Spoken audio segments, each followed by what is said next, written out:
मधील जर विषय सांगायचा झाला तर तो लोकांसाठी हास्यास्पद आहे, पण आमच्यासाठी खूप गंभीर विषय आहे. प्रभाग 6 मध्ये सोलापुरात नव महाराष्ट्रात नव भारतात अशी घटना घडली ना, असा हा प्रभाग 6 मध्ये घटना घडलेली आहे. त्या वानकर फॅमिलीनं काय केलं, जो तो इच्छुक उमेदवार ज्या त्या पक्षाचा तिकडे पळा लागला. त्या पळाल्या म्हणल्यावर त्यांना काय वाटलं की बाबा आता सगळा ह्या भागातला राजा मीच आणि मीच आता कुणाला म्हणेल त्याला मी चारीनगर चौकाला निवडून आणतो.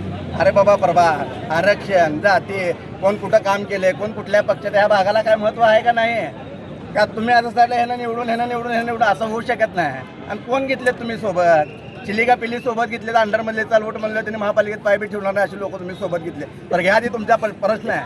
तुम्ही मगा बाईट दिली हे उद्धव साहेबांवर माझं प्रेम आहे, ठाकरे फॅमिलीवर माझं प्रेम आहे, निष्ठा आहे, ह्या सगळ्या गोष्टी तुम्ही बोललो बरोबर आहे.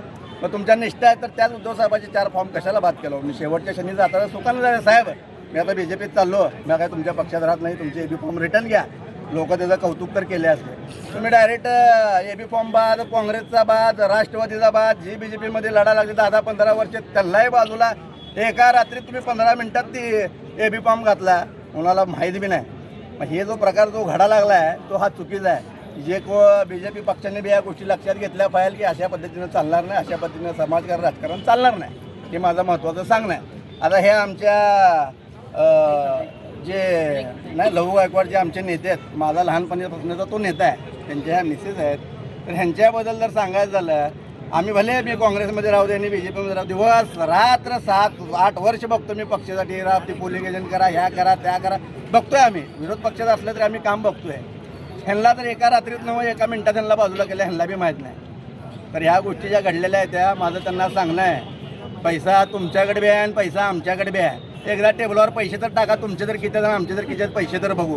तुम्ही कुणाला बघून ठरवून कसं ह्या गोष्टी लय वेगळ्या पद्धतीने झालेल्या आहेत. त्या मला फक्त एक आजचा दिवस पाहिजे, उद्या मी रेस तर सगळं सविस्तर मुद्दे मांडणार आहे, कुणाचा विषय कसा झाला आणि काय झाला. ह्याच्यामध्ये पालकमंत्र्यांचा काय रोल आहे, आमदारांचा लोकल काय रोल आहे?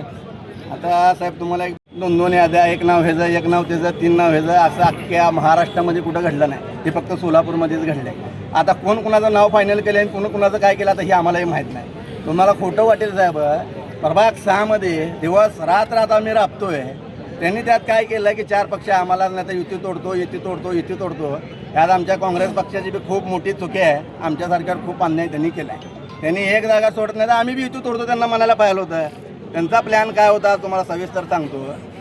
शिंदे गटाचे AB फॉर्म घ्या, उभाटा गटाचे AB फॉर्म घ्या, BJPचे AB फॉर्म घ्या, काँग्रेस राष्ट्रवादी ती तर उडवूनच टाकलेला प्रकार होता. तो आघाडी केला तेव्हा तो 4 जागा तिथल्या संपल्या आणि BJPचं भरायचं, बाकीच्याला उडवायचं.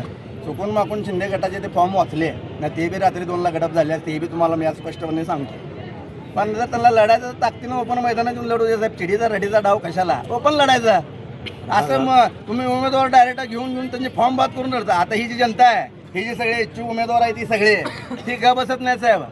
हे आता भावनिक इलेक्शन झालं आहे आणि याने हातानं स्वतःच्या पायावर दगड मारून घेतला आहे. जरी सर्वेमध्ये तुम्ही काही खेळ केला की तुम्हाला दिसायला आपण कुठं तर दमकतोय, आपण कुठं 2-3 नंबरला येतो.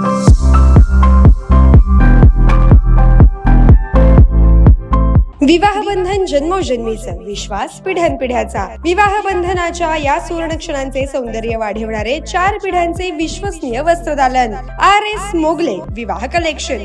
पैठणी, सिल्क साडी, इरकली, बनारसी शालू, कंची सिल्क, ब्राइडल घागरा, ड्रेस मटेरियल, सुटिंग व शर्टिंग.